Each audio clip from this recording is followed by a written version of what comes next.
ஐஸ்வர்யா கருத்தரித்தல் மையங்களில் ஜனவரி 30 முதல் பிப்ரவரி 5 வரை இலவச ஆலோசனை மற்றும் சிகிச்சைகளில் மாபெரும் சிறப்பு சலுகை. சேலம் மாவட்டம் ஓமலூரில் மாற்றுக் கட்சியினர் அதிமுகவில் இணையும் நிகழ்ச்சியில் கலந்து கொண்ட அக்கட்சியின் பொதுச் செயலாளர் எடப்பாடி பழனிசாமி செய்தியாளர்களை சந்தித்து பேசி வருகிறார். அந்த காட்சிகளை பார்க்கலாம். இணையறதுக்கு நான் ரெடியா இருக்கேன். எடப்பாடி பழனிசாமியை நான் பல தடவை சொல்லிட்டேன் தம்பி, உங்களுக்கு விறுவிறுப்பான செய்தி வேணுங்கிறதுக்காக அடிக்கடி இந்த கேள்வி கேட்டுக்கிறீங்க. இது அன்னைக்கு தினம் தான் கேட்டுருக்காரு, இன்னைக்கே கேட்டாரு, 3-4 வருஷமா கேட்டு தான் இருக்காரு. அதாவது ஏற்கனவே அனைத்து இந்திய அண்ணா திராவிட முன்னேற்ற கழகம் பொதுக்குழு கூட்டத்தில் ஏகமனதாக எடுக்கப்பட்ட முடிவு, திரு OPS அவர்கள் அடிப்படை உறுப்பினர் நீக்கப்பட்டு விட்டார். நடவடிக்கை எடுக்கப்பட்டிருக்கிறது. அதனால அந்த கட்சியில் சேர்த்துவதற்கு எந்தவித வாய்ப்பும் இல்லை. எந்த புது கட்சியும் தொடங்குற எண்ணம் எனக்கு இல்ல. அது அவரை தான் கேட்கணும், நீங்க அவரை போய் கேளுங்க சார். இது அடிப்படை நல்லா புரிஞ்சுக்குது. பொதுக்குழு எடுக்கப்பட்ட முடிவு, ஒரு பொதுச்சாலை எடுக்கப்பட்ட முடிவு இல்ல. 2500க்கும் மேற்பட்ட பொதுக்குழு உறுப்பினர்கள் ஒன்றாக கூடி சென்னையிலே அவர்கள் இந்த இயக்கத்திற்கு துரோகம் இழைத்த காரணத்தினால் அந்த சென்னையில் கூட்டப்பட்ட அந்த பொதுக்குழுவில் எடுக்கப்பட்ட நடவடிக்கை. இன்னும் கூட சரத்குமார், அன்புமணி எல்லாமே கூட்டணி ஆட்சி அமையும் அப்படின்ற மாதிரி சொல்றாங்க. அவர்கள தலைவர் இல்லை. என்னங்க ரொம்ப இருக்குது. ராமதாஸ்ல எங்க அணியில் இல்லையே. அன்புமணி அப்படி சொல்லவே இல்லை. தவறான கருத்து.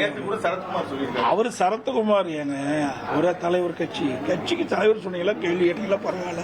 கட்சியில 1008 பேர் இருக்கிறாங்க. அந்த கட்சி வளர்வதற்காக கட்சியில் இருக்கிற உறுப்பினர்கள் ஆர்வமா செயல்பட வேண்டும் அந்த கருத்தை சொல்லுவாங்க.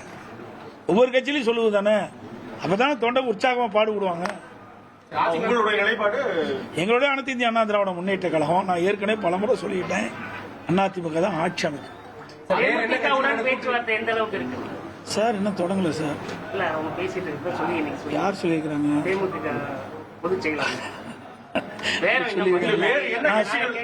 அதாவது அனைத்து இந்திய அண்ணா திராவிட முன்னேற்ற கழகம் மற்ற கட்சியோட பேச்சுவார்த்தை நடத்தி இறுதி செய்யப்பட்ட பிறகு உங்களுடைய தொலைக்காட்சி நிறுவனங்களையும் பத்திரிகை அழைத்து நிச்சயமாக அதற்கு பேட்டி கொடுக்கும். நிறைய கட்சி இருக்குது. அதெல்லாம் இப்படி ஓப்பனா பேச முடியுமா? எது பேசணுமோ அதைத்தான் பேச முடியும்.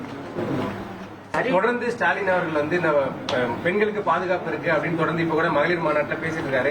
ஆனா நேத்து கூட சென்னையில ஒரு குடும்பத்தையே வெட்டி இன்றைக்கும் நடந்திருக்குது. இப்ப நான் வரும்போது ட்வீட் போட்டு தான் வந்திருக்கேன்.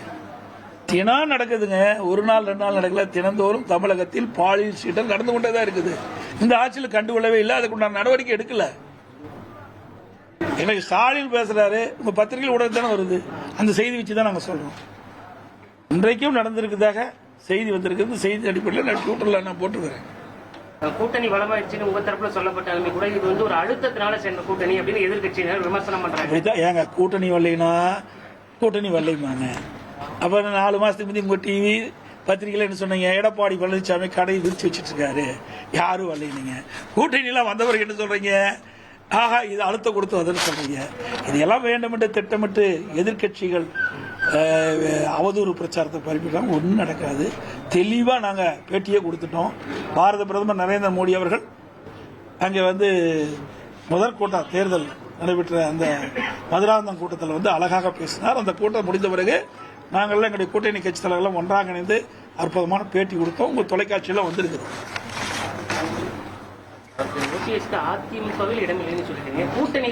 சார் அதெல்லாம் எதை பேசணுமோ அதுதான் பேச முடியும். எல்லாவற்றையும் பேச முடியாது.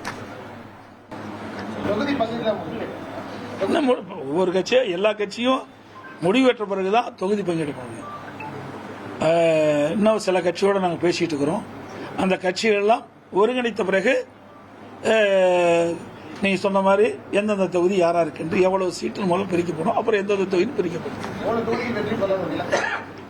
நான் ஏற்கனவே சொல்லி 210 தொகுதி எங்களுடைய கூட்டணி வெற்றி பெறும். அதுல எந்த மாற்று கருத்தும் கிடையாது.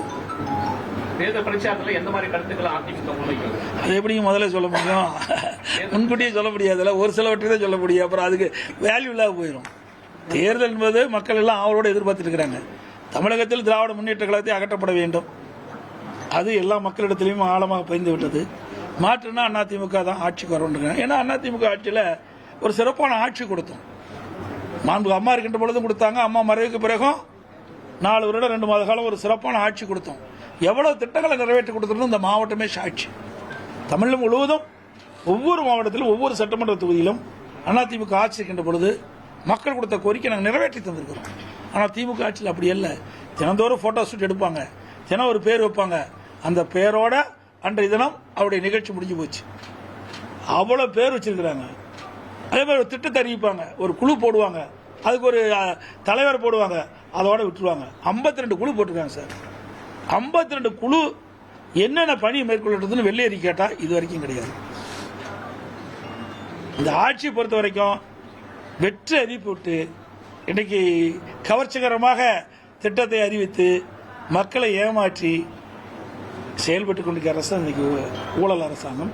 இன்றைக்கு பல்வேறு துறைகள் ஊழல் பற்றி நடைபெற்றிருக்குது. அந்த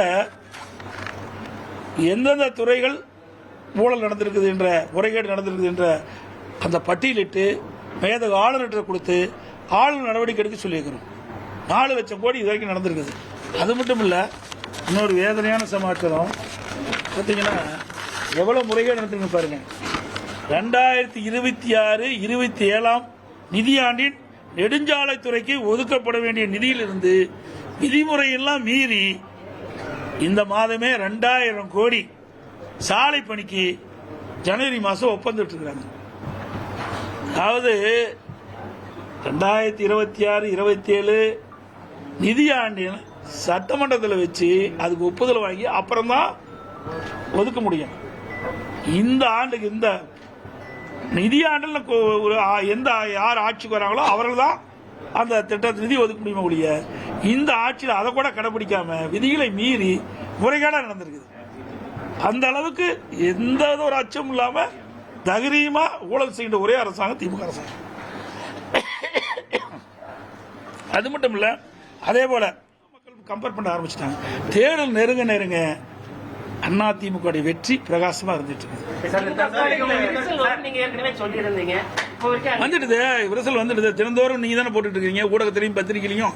நேற்றைய தினம் கூட திரு கனிமொழி அவர்கள் போறாங்க. அங்க போய் என்ன பண்றாங்க, ராகுல் காந்தி சந்திக்கிறாங்க. ராகுல் காந்தி சந்திச்ச பிறகு இதுக்காக சந்திக்கிறாங்க. எங்களை தான் சொன்னாங்க, எடப்பாடி பழனிசாமி டெல்லிக்கு அடிமைனாங்க. யார் அடிமை? நாங்கள் அடிமை இல்லை, திராவிட முன்னேற்ற கழகம் தான் அடிமை. இன்னைக்கு அங்கே போய் கெஞ்சிக்கின்ற நிலவுக்கு வந்துடுது திமுக. இங்கிருந்து அங்கே போய் பேசுறாங்க. அதில் அழைச்சிட்டாங்கல்ல, இங்கிருந்து அங்கே அழைச்சிட்டாங்கல்ல. அங்கதானே போய் ராகுல் காந்தி சந்திச்சாங்க, அங்கதானே திருமதி சோனியா அம்மாவை சந்திச்சாங்க. அப்ப குழப்பம் வந்துடுதுல திமுகவில். திமுகவில் காங்கிரஸ் இருக்குமா இல்லையா என்பது தடுமாறி கொண்டிருக்கின்றது. இன்றைக்கு காங்கிரஸ் கட்சி சேர்ந்த நிர்வாகிகளும் சரி, திமுக கட்சி சேர்ந்த நிர்வாகிகளும் சரி, தினந்தோறும் பத்திரிகையிலும் மாறி மாறி ஒருவருக்கொருவர் இன்றைக்கு தாக்கி கொண்டிருக்கிறார்கள். அதெல்லாம் பத்திரிகையிலும் ஊடகத்தில் வந்திருக்கு. இந்த பல நிலைமைக்கு போயிட்டு இருக்குமா இல்லைங்கிறது அது வேற விஷயம், அவர்களும் தெரியும். ஆனா எங்களை பற்றி விமர்சனம் செய்தார்களோ, அண்ணா திமுக ஆபீஸ் டெல்லி அமித்ஷா அலுவலகத்துக்கு பக்கத்தில் இருக்கிறாங்க. இப்ப திமுக அலுவலகம் தான் டெல்லிக்கு போயிட்டு, அண்ணா திமுக அலுவலகம் இல்ல. அது மட்டும் இல்ல, திருமதி கனிமொழி அவர்கள் சொன்னாங்க, எங்களுடைய தேர்தல் அறிக்கையை தயாரிக்கின்ற குழுவுக்கு நான் கதாநாயகனாங்க. எந்த படத்தில் நடிச்சாங்களோ தெரியல, கதாநாயகியா. 4 ஒரு பாகம் கூட நிறைவேற்ற முடியல. நான் தான் நிறைய சொன்னேன். இவர் திராவிட முன்னேற்ற கழக தேர்தல் அறிக்கையை தயாரித்து கூட திருமதி கனிமொழி தான் தயாரித்து கொடுத்தாங்க. ஏன் நிறைவேற்றல? இதுவரைக்கும் நிறைவேற்றவே முடியல. நேற்றைய தினம் கூட திரு ஸ்டாலின் அவர்கள் தஞ்சைக்கு போகும்போது ஒரு நிகழ்ச்சியில் போகும்போது விவசாயிகள் போராட்டம் பண்ணி கைது பண்ற நிலைக்கு போயிட்டாங்க. நீங்க போய் மக்களை சந்திக்க முடியல, கொடுக்கப்பட்ட வாக்குறுதி நிறைவேற்ற முடியல. ஐஸ்வர்யா கருத்தரித்தல் மையங்களில் ஜனவரி 30 முதல் பிப்ரவரி 5 வரை இலவச ஆலோசனை மற்றும் சிகிச்சைகளில் மாபெரும் சிறப்பு சலுகை.